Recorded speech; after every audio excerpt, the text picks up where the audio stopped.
तृतीय स्कंध त्रिंश अध्याय देवहूतिरुवाच। हेमंते पुत्रवाक्य शुणी आनंदे कर्दम घरणी चरणे पुण पुण पड़ी कपाळे बेनी कर जोड़ी भो प्रभु कर मते त्राही कही विष्णु मुख चाई विष्णुर नाभि पद्म मूले ब्रह्मा उपजी महाजले प्रजा सर्जिला अवधाने साधिला जार पाद ध्याने से हरि नाम ए संसारे जेवा शुणन्ति निरंतरे मुखे वदन्ति निरवधि तरन्ति अज्ञान जलधि सुजने दुर्जन विचार जई चंडाल दुराचार तार बदन कृष्णवाणी कर्णे शुणन्ति जेते प्राणी स्वभावे अज्ञान विध्वंसे अन्ते से कैवल्य मिशे। श्री भगवान उवाच कहन्ति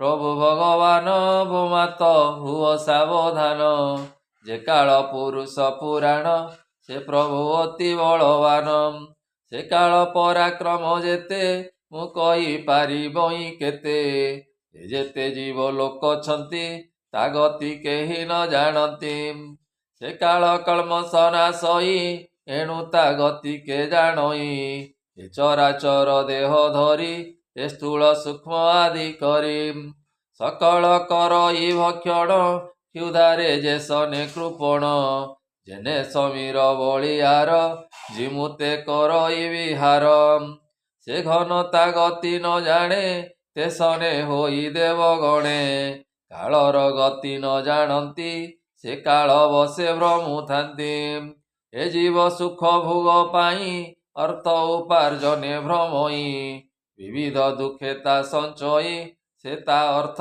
काल हरई त्रिलोके सुख जा पाई से अर्थ काल विनाशई से काल बसे बलिहार के जानी पारे गति तार सूक्ष्म स्वरूपे विहरई मन वचने भेद नई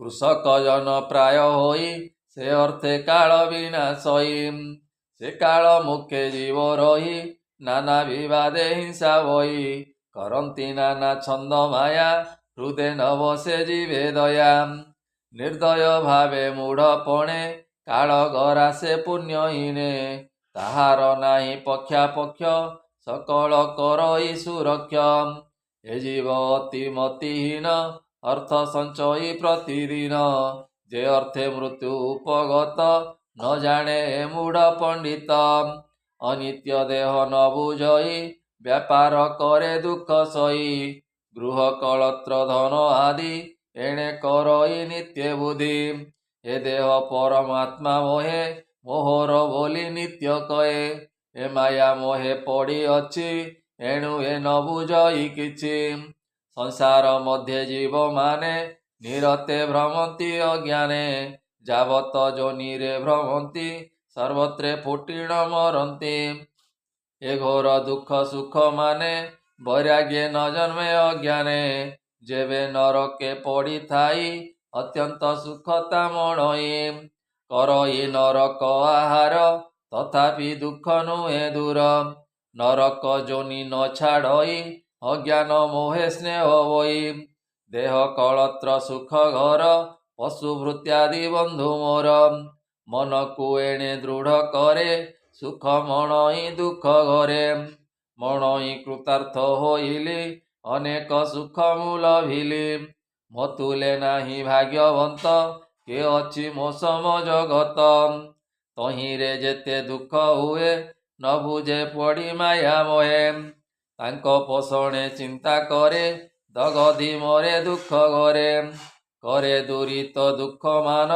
हेमते मूढ़ ए अज्ञान असती दुष्टा नारी घरे विविध छंद माया करे तार सुबेश प्रिय थाई सेवक जन प्राय होई ताहार वाक्य विलंघन करी न पारे रात्र दिन ताहाकु संभोग करई एकांत तांक संगे थाई से मन इंद्रिय हरिणी तांक प्रतोषे नित्य प्राणी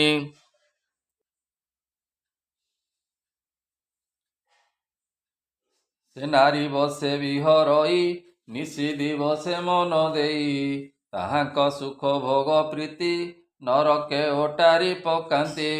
ନରକ ବୋଲି ଯାକୁ କହି ସ୍ଥିରି ସମ୍ଭୋଗ ସୁଖ ଏଇ। ଏହା ନ ଜାଣି ମୂଢ଼ ପ୍ରାଣୀ ଦୁଃଖକୁ ସୁଖ ପରିମାଣି। ବାଳକ କୋମଳ ବଚନ ତା ଶୁଣି ଅତୀତ ସମନ। ସେ ବାଳ ଗାବନ୍ତେଣ ଗୀତ ତହିଁ ଅର୍ପିତ କରେ ଚିତ। ସେ ସର୍ବ ସୁଖ କର ମନେ ଯେ ହିତ ନ ଜାଣେ ଅଜ୍ଞାନେ। ଏ ଗୃହ ଅତି କୂଟ ଧର୍ମ କରଇ ଅତି ଛନ୍ଦ କର୍ମ।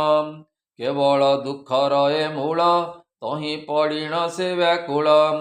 ସେ ଦୁଃଖ ପ୍ରତିକାର ପାଇଁ ନାନା ବ୍ୟାପାରେ ଦୁଃଖେ ଧାଇଁ। ସେ କ୍ଲେଶ ଅତି ସୁଖ ମଣେ କେବଳ ମୋହେ ନ ପ୍ରମାଣେ। କୁଟୁମ୍ବ ପ୍ରପୋଷଣେ ଥାଇ ବହୁତ ଧନ ଉପୂଜାଇ। ବହୁତ ହିଂସା ଯେବେ କରେ ଏ କର୍ମେ ପଶେ ନିରନ୍ତରେ। ଯାହାକୁ ପୋଷେ ଦୁଃଖେ ନିତ୍ୟେ ନରକ ଭୁଞ୍ଜେ କେହୁ ଅନ୍ତେ। ତାହାକୁ ସତତ ପୋଷଇ ଆପଣା ସୁଖ ନ ବାଞ୍ଛଇ। ଯେବେ କ୍ଷୁଧାରେ ମରୁଥାଇ ତାହାକୁ ଅଗ୍ରତେ ଭୁଞ୍ଜାଇ।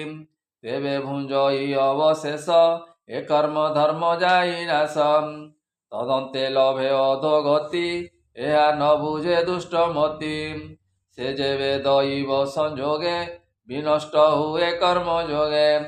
ପୁଣି ଜୀବିକା ଆରମ୍ଭଇ ସେହି ଯଦ୍ୟପି ନାଶ ଯାଇ। ପୁଣି ଆରମ୍ଭେ ବାରମ୍ବାର କୁଟୁମ୍ବ ଅର୍ଥେ ମୂଢ଼ ନର। ସମର୍ଥପଣ ଥିବା ଯାଏ ତା ତହିଁ କରଇ ଉପାଏ। ତହୁଁ ହୋଇଲେ ଅସମର୍ଥ ଲୋଭେ ଚିନ୍ତଇ ପର ଅର୍ଥ। ଲୋଭ ବଢ଼ାଇ ପର ଧନେ ନରକ ଭୟକୁ ନ ମାନେ। ନିନ୍ଦିତ କର୍ମେ ହରେ ଦିନ କୁଟୁମ୍ବ ଅର୍ଥେ ଅଭାବେଣ। ଏମନ୍ତ ମନ୍ଦ ଭାଗୀ ହୋଇ କୁଟୁମ୍ବ ପୋଷି ନ ପାରଇ। ଏଣୁ ହରଇ ପର ଧନ ନାଶଇ ପୂର୍ବ ଜନ୍ମ ପୁଣ୍ୟ। ଦରିଦ୍ର ଜୀବନେ ବଞ୍ଚଇ ନାନା ଆପଦ ପୀଡ଼ା ପାଇ। ବୃଥା ଉଦ୍ୟମେ ଫୁଟି ରହେ ଆଉ ସମ୍ପଦ କେବେ ନୁହେଁ। ସର୍ବଦା ଭଜଇ କୃପଣ କରଇ ନିତ୍ୟ ଅର୍ଥ ଦାନ। ଅର୍ଥ ବିହୀନେ ଚିନ୍ତା କୂଳେ ଶରୀର ଦୁଃଖେ ତା ନିର୍ମଳେ। ଶ୍ୱାସ ଉଠଇ ନିରନ୍ତର ଏମନ୍ତେ ନାଶଇ ଶରୀର। ଅତ୍ୟନ୍ତ ବୃଦ୍ଧ ଭାବ ପାଇ କୁଟୁମ୍ବ ପୋଷି ନ ପାରଇ। ସମର୍ଥହୀନେ ନିଜ ଘରେ ବଞ୍ଚଇ ଅତିଥି ବ୍ୟବହାରେ। ତାହାକୁ କେହି ନ ଗଣନ୍ତି ନାନା ବଚନେ ଗାଳି ଦିଅନ୍ତି। ଚୌରୁଜ୍ୟ ବନ୍ଦୀ ପ୍ରାୟ ହୋଇ ପ୍ରାଭବ ବର୍ଷ ନାଶ ହୋଇ। ଦାରା ତନୟ ଆଦି ଯେତେ ଆବର ଛାଡ଼ିଲେ ଦୂରିତେ। ଯେ ବା ଆବର ପୂର୍ବେ ଥିଲା ସେ ପୂର୍ବ ସ୍ନେହ ସବୁ ଗଲା। ମରଣ ନିକଟ ହୋଇଲେ ବୈରାଗ୍ୟ କେଭେ ନ ବଜିଲେ। ଦାରା ତନୟ ବକ୍ଷତାରେ ଦିଅନ୍ତି ଅତି ହତାଦରେ। ଭୁଞ୍ଜଇ ଗୃହାନ୍ତରେ ଯାଇ ଶଙ୍କିତେ ଶ୍ୱାନ ପ୍ରାୟ ହୋଇ। ଚିନ୍ତାର୍ଥ ଜୋରେ ଦୁଃଖ ମନେ ରୋଗ ବଢ଼ଇ ପ୍ରତିଦିନେ। ଆହାର ବିନେ ଚିନ୍ତା ଛନେ ନ ପାକେ ମନ୍ଦ ହୁତାସନେ। ଆହାର ଅଳପ ଭକ୍ଷଇ ଦୁର୍ବଳେ ଉଠି ନ ପାରଇ।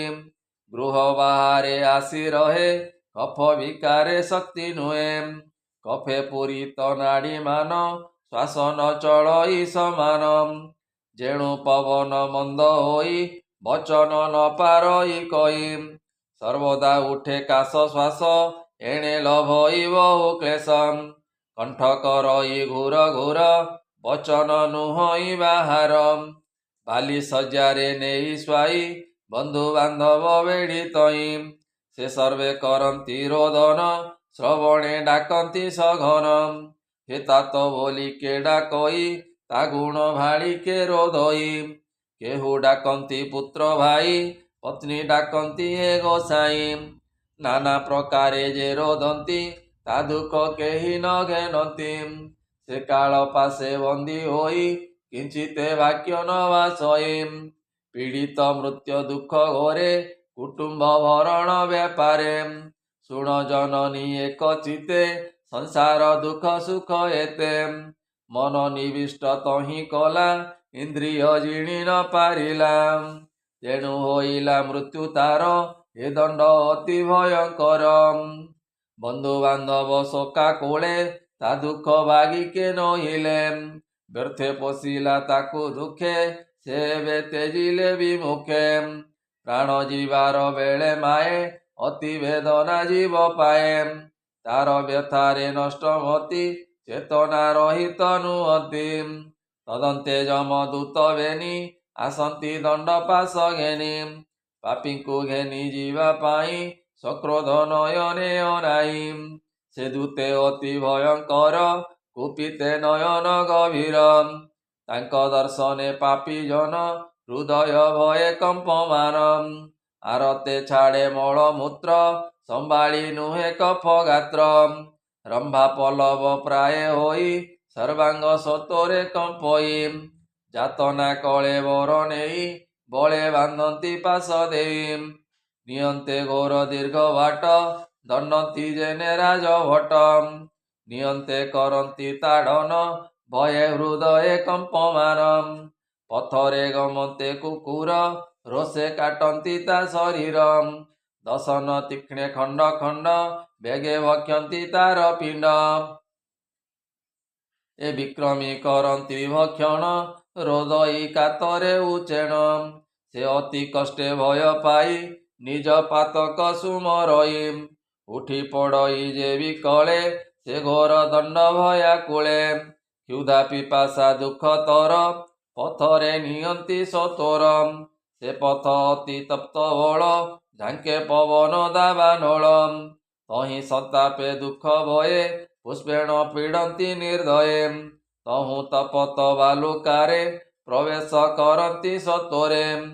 ଗମଇ ଅତି କଷ୍ଟ ଭରେ ନ ଗଲେ ମାରନ୍ତି ନିର୍ଭରେ। କ୍ଷଣେ ବିଶ୍ରାମ ନ କରନ୍ତି ଅନେକ ସ୍ୱର ଶାସ୍ତି ଦିଅନ୍ତି।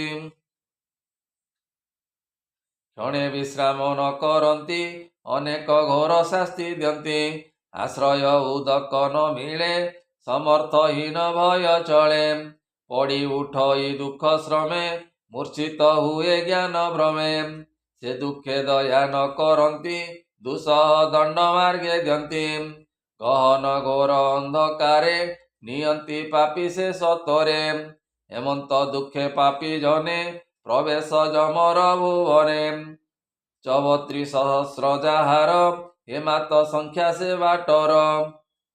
ବେନିତାତ୍ରୟ ମୁହୂର୍ତ୍ତରେ ପ୍ରବେଶ କରାନ୍ତି ସେଠାରେ। ତହିଁ ଦଣ୍ଡନ୍ତି ପ୍ରତିକ୍ଷଣେ ସମସ୍ତ ସର୍ବାଙ୍ଗ ଚରଣେ। ତଦନ୍ତେ ଦହନ୍ତି ଅନଳେ ରୋଦଇ ନିର୍ଘାତ ଚଳେ। ଅତ୍ୟନ୍ତ ପୀଡ଼ାରେ ବ୍ୟାକୁଳ କ୍ଷୁଧାରେ ହୁଏ ଜ୍ଞାନ ଭୋଳ। ଆପଣା ହସ୍ତେ ଦେହ ମାଂସ କାଟିଣ କରୁଥାନ୍ତି ଗ୍ରାସ। ଅଥବା କାଟି ଦେଇ କର ତାହା ଭକ୍ଷଇ ପାପୀ ବର। ଗୁଧ୍ର କୁକୁର ଯମପୁରେ ପାପୀଙ୍କୁ ବେଢ଼ିଣ ସତୋରେ। ଉଟାରି ନିଅନ୍ତି କରି ଟାଣ ତଥାପି ନ ଛାଡ଼ଇ ପ୍ରାଣ। ସର୍ପ ବୃଷ୍ଟିକ ତପସାହି କୋପେ କାଟନ୍ତି ନିରବଧି। ହସ୍ତ ଚରଣ ଖଣ୍ଡ ଖଣ୍ଡ ପାପୀଙ୍କୁ କାଟି ଦିଅନ୍ତି ଦଣ୍ଡ। ହସ୍ତି ସମ୍ମୁଖେ ଦିଅନ୍ତି ନେଇ ସେ ପାଦେ ମାଟି ଓଟା ରହି। ଦଶନ ଶରୀରେ ମାରନ୍ତି ପର୍ବତ ଶିଖରୁ ପକାନ୍ତି। ତଦନ୍ତେ ଖାତ ଖୋଳି ରୁନ୍ଧି ଧୂପ ପୁରାଇ ନିରବଧି। ବୁଡ଼ାଇ ରଖନ୍ତି ଜଳରେ ପଥର ଲଦି ତା ଉପରେ। ଆକୁଳେ ରୋଦଇ ବିକଳେ ମୁଣ୍ଡ ପିଟନ୍ତି କୋପାନଳେ। ତାମିଶ୍ର ଆଦି ଯେ ଯାତନା କେତେ ତା କରିବା ବର୍ଣ୍ଣନା। ପାତକୀ ସକଳ ଭୁଞ୍ଜଇ ସ୍ୱକର୍ମ ପାଶେ ବନ୍ଦୀ ହୋଇ। ଦୁର୍ଜୟ ବୃକ୍ଷେ ବିନିଷ୍ଠୁର ବନ୍ଧନେ ଫୁଟେ ନିରନ୍ତର। ତହୁଁ ନ ପାରେ ପାପୀ ଯାଇ ନାନା ପ୍ରକାରେ ପୁଣ୍ୟ ଦାୟୀ। ଯେତେ ଅଛଇ ନର ନାରୀ ଯାତନା ଦୁଃଖ ସର୍ବସରି। ଉଭୟ ସଙ୍ଗେ ଏତେ ହୁଏ ନରକ ଦୁଃଖ ଭୁଞ୍ଜେ ମୋଏ। ବୋମାତ ଦେଖ ସୁବିଚାରେ ନରକ ସ୍ୱର୍ଗ ଏଇଟାରେ। ନରକ ଯାତନା ଏତେକ ସ୍ୱର୍ଗଟି ନାନା ଭୋଗ ସୁଖ। ଏବେ ନିବୁଝି ପରିମାଣି ବିବେକ ମୁଖେ ଶାସ୍ତ୍ର ଶୁଣି। ଏ ରୂପେ କୁଟୁମ୍ବ ଯେ ପୋଷେ ନିଜ ଉଦର ପରିତୋଷେ। ଏବେ ନିସଙ୍ଗତେ ନ ଯାଇ ଛାଡ଼ିଣ ଏକାନ୍ତେ ଚଳଇ। ଭୁଞ୍ଜଇ ଆପେ କର୍ମ ଫଳ ଏ ଅର୍ଥେ ନାହିଁ ବଳିଆର। ପ୍ରତେଜି ନିଜ କଳେ ଭର ଏକା ସେ ଗମେ ନିଜ ପୁର। ଅଧର୍ମେ ପ୍ରାଣୀ ହିଂସା କରି ଯେ ଦେହ ପାଶେ ସେହି ଭରି। ସେ ଦେହ ସ୍ନେହ ତେଜି ଯାଇ ପାପୀଙ୍କ ପୃଷ୍ଠରେ ବସଇ। କୁଟୁମ୍ବ ପ୍ରପୋଷଣ ଫଳ ତାହାକୁ ଯେତେକ ସମ୍ବଳ। ସେ ପାପ ଈଶ୍ୱର ଦିଅନ୍ତି ପାପୀ ତା ଏକାନ୍ତ ବୁଝନ୍ତି। ଧନ ହରାଇ ଯେନେ ନର ଭୋକରେ ଯେ ସନେ ଆତୁର। ତେସନ ପାପ କରେ ପ୍ରାଣୀ ବ୍ୟାକୁଳେ ଭୁଞ୍ଜେ ପୁଣ ପୁଣି।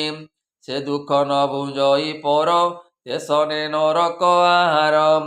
କେବଳ ଅଧର୍ମ ଆଚରି କୁଟୁମ୍ବ ପ୍ରପୋଷଣେ ଭରି। ସେ ଗମେ ଅନ୍ଧ ତମିଶ୍ରାକୁ ଉଦ୍ଧାର ନାହିଁ କାହିଁ ତାକୁ।